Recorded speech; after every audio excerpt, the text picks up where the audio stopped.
Welcome to Lee Anderson's Real World. I'm Lee Anderson, the Reform UK Member of Parliament for Ashfield, and joining me tonight on the show, she's back, the very lovely Reem Ibrahim of the Institute of Economic Affairs, and GB News' favourite Matthew Stadler, and he's back to lock horns tonight. So look, guys, this week we've seen more nonsense coming from that madhouse that I work at, and we've seen a decision where a judge is allowing a Gazan family to claim to come to this country through the Ukrainian scheme. This is madness, surely, Reem. Yeah, it's absolutely madness, and it is effectively, as Suella Braverman said, human rights gone wrong. I mean, basically what's happened is they've allowed the scheme that's already being used for Ukrainians, and there are a couple of different schemes that we currently have for specific asylum claims. So, for example, for Ukrainians, we've got a couple of schemes for Hong Kong, people from Hong Kong, and indeed a small number of those Ukrainians themselves. The fact that a Palestinian has been able to claim on this scheme, claim asylum on this scheme, just shows that the scheme itself doesn't work. But what I thought was particularly interesting is Kemi Badenoch, the leader of the Conservative Party, and her strategy towards attempting to criticise Keir Starmer for this policy. Now, Keir Starmer was wrong when he said at Prime Minister's questions that this was a policy that was allowed under the last Conservative government. However, when she asked him about the scheme, he said, I'll look into it. We'll try and close the loophole, to be fair to him. Yeah, okay. And she continued to berate him on the exact same topic, not moving on and just entirely unable to move on to those particular questions. So I think what's interesting here is the scheme itself is entirely wrong and absolutely needs to be fixed. And the human rights element of it, that conversation needs to happen. But also, if we get an answer from government, we should be able to look into that and scrutinise it specifically. Okay, guys, just have a look at this clip from GB News earlier this week, what Suella Braverman had to say on the subject.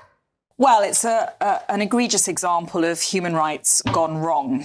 And this case is a very bad decision, and it presents very terrible consequences potentially for our immigration system.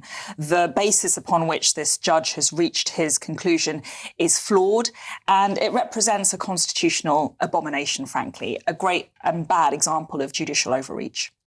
So, Matthew, obviously I tend to agree a little bit with what Reem has to say and what Suella had to say. I thought you were entirely neutral. Well, listen, but you can have an opinion, Matthew. I'm sure you have on this subject. If you've got an opinion, I'm not neutral. What do I think about this? Starmer has been quite clear that this loophole will be closed. Quite how it is closed isn't so clear.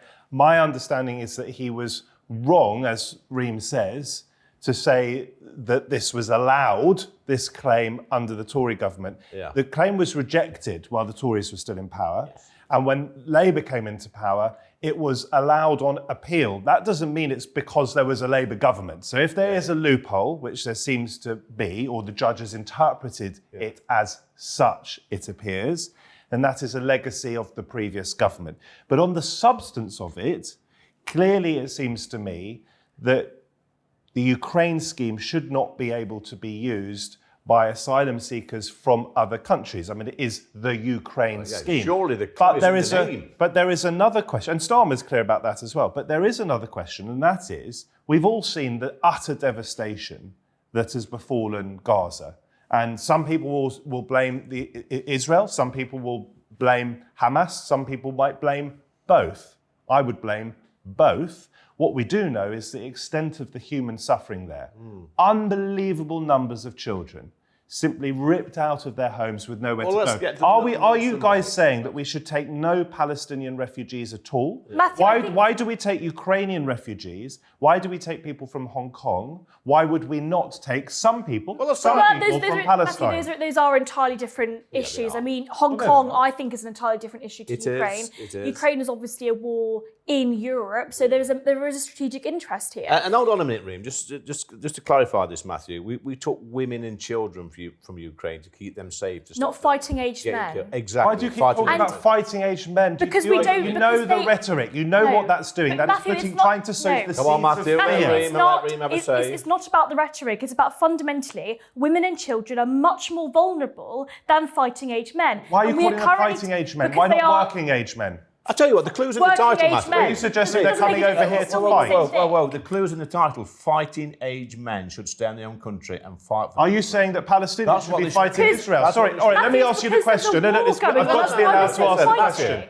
Are you both suggesting that Palestinians should be fighting Israel? Hold on. I'm just No, that's the question. What's the answer, Rick? I want to give... Hold on. What's the answer? The point is, they are already fighting the Israeli Exactly. government. Exactly. Hamas are fighting Israel. Are you suggesting you're that fundamentally- men in Palestine should be fighting Israel? Go, Rick, go for it. Matthew, what you're fundamentally I've got misunderstanding is I've that got you tied up in knots. No, you haven't, Matthew.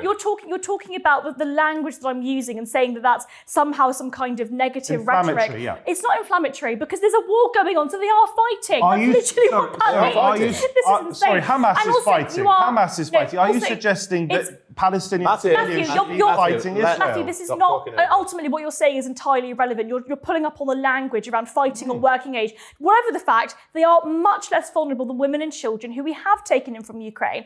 I also like to make the point that even Egypt and Jordan don't want to take people from Gaza. Why is that? In those countries?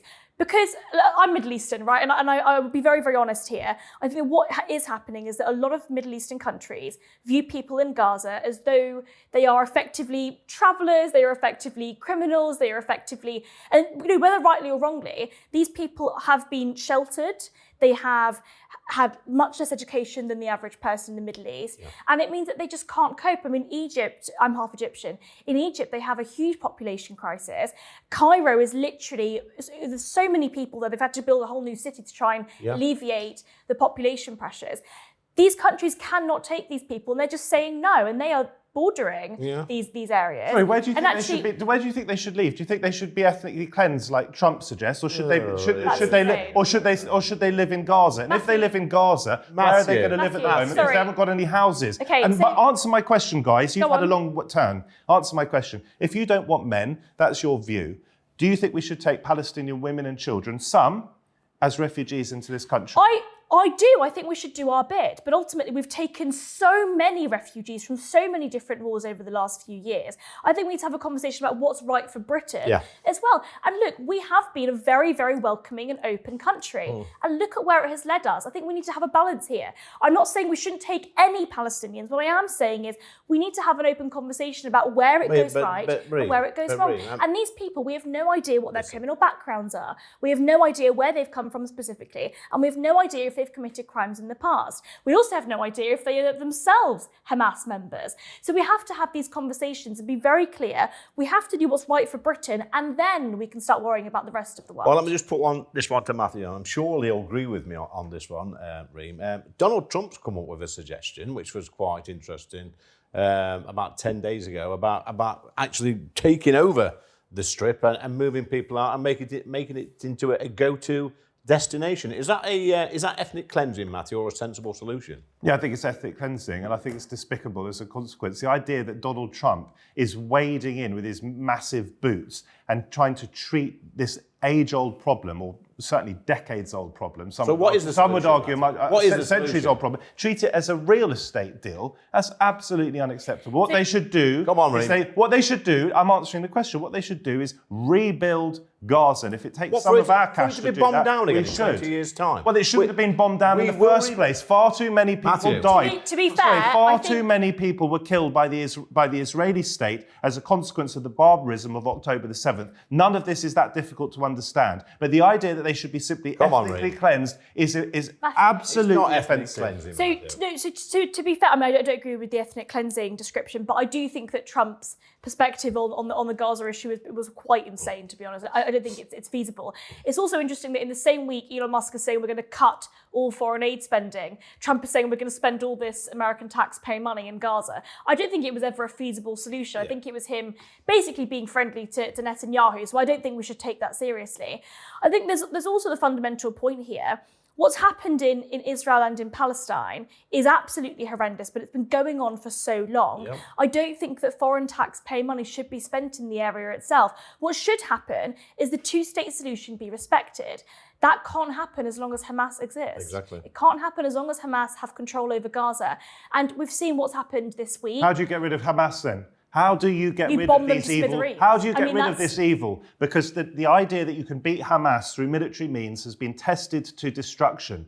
90%, isn't it, of Palestinians in the Gaza Strip have been displaced, and Hamas still turn up with their guns, they still turn up with their masks, parading female hostages. They are So it's Hamas they are a cancer on that region. yeah. But have we been able to destroy So them? we Or are- has Israel been able to destroy them? So, No. Reem, we are in agreement now. Matthew he says that Hamas are to blame. They are to blame. Partly They're to- the partly they're the to ones blame. causing all the I problems. mean, No, the October Israeli 7th government was heavy-handed to go in there and displace so many children and women, and by the way, some innocent men. So I'm sympathetic to that view. I think it's really important that there is that balance there. But you have to be honest. If a foreign country, came and invaded British shores, or did what Hamas did on October 7th, We'd expect we the would. same.